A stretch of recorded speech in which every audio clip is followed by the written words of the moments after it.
Je m'appelle Jordan Smith. Je suis ce qu'on appelle quelqu'un qui a tout réussi dans sa vie. Un boulot qui me passionne, une femme superbe, une maison de rêve, sans compter un QI à 3 chiffres. Bref, j'étais enfin quelqu'un. Le début de ma vie fut pourtant assez chaotique.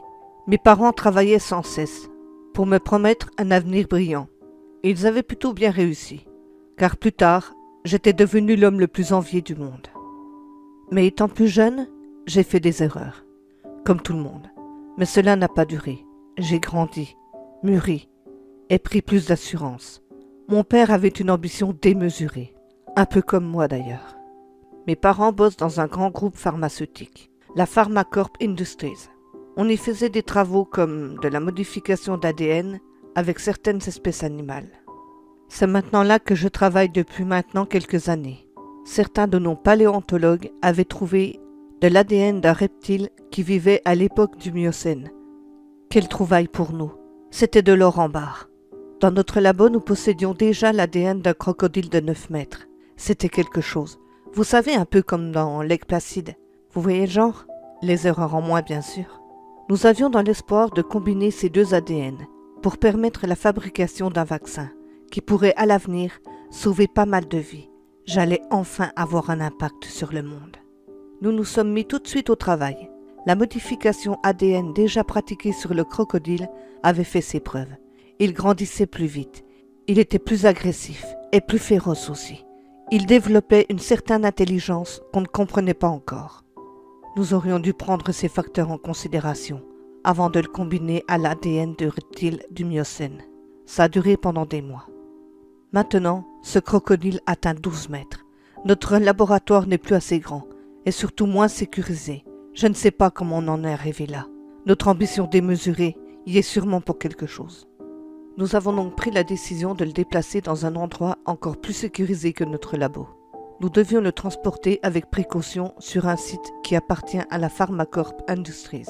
Sur place, nous possédons un complexe et un labo plus perfectionné pour ce genre de travaux. Mais le jour du départ pour ce fameux labo, nous avons endormi le croco avec un fusil hypodermique. On lui a envoyé une bonne dose de tranquillisant, de quoi assommer un éléphant. Nous l'avions solidement attaché avec des sangles. Nous lui avons fermé la gueule avec un matériau conçu pour ça. Bref, nous avons suivi le protocole à la lettre dans ce genre de cas. Mais nous n'avions pas pensé à son intelligence hors norme. Il a fait semblant de dormir, faisant de nous des êtres supérieurs, croyant ainsi que nous avions le contrôle sur les choses, l'environnement. Mais rien de tout ça n'était vrai. Car au moment de le bouger de notre labo pour le transport, c'est là qu'il a décidé de passer à l'action. Il a réussi à arracher ses sangles. Il a fait sauter la protection qu'il avait sur la gueule, juste comme ça, en claquant un grand coup sa puissante mâchoire. Nous étions complètement à sa merci. Puis les gars du labo nous firent dégager d'ici le plus vite possible. J'ai pu sortir de là, mais mes parents et les employés n'ont pas eu cette chance. Ils se sont tous fait dévorer vivants par cette horrible bête. Du sang et des membres humains volaient de partout dans la pièce. C'était un véritable bain de sang et d'amas de chair.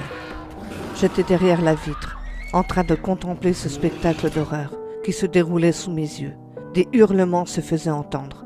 C'était horrible. Puis d'un seul coup, plus rien. Juste le silence intense d'un labo, maintenant rempli de sang et de cadavres.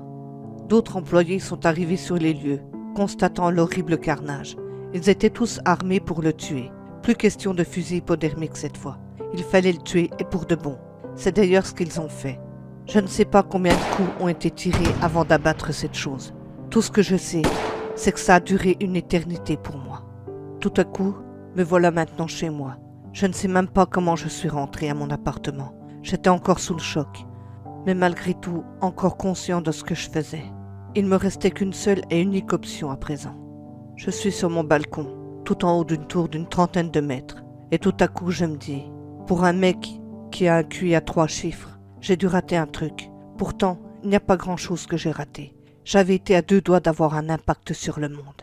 Et maintenant, la seule chose sur laquelle j'allais avoir un impact, c'était le trottoir. Puis tout à coup, l'homme saute, allant s'écraser au sol.